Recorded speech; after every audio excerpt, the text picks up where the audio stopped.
So this video is pretty simple, straight to the point. And if you haven't seen my quick weave video of me actually installing this quick weave, you should go check that out.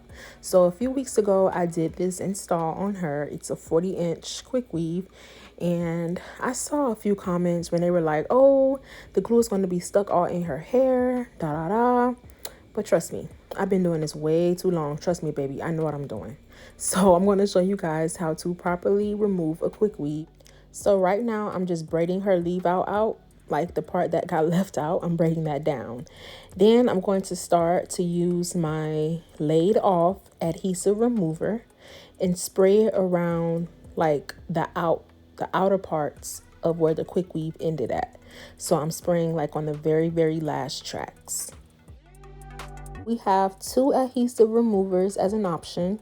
One is in the watermelon scent and the other one is in our original citrus scent. They are both very effective, works the same exact way. And I'm going to show you how easy this process is. It does not only remove our adhesive, it removes any type of adhesive.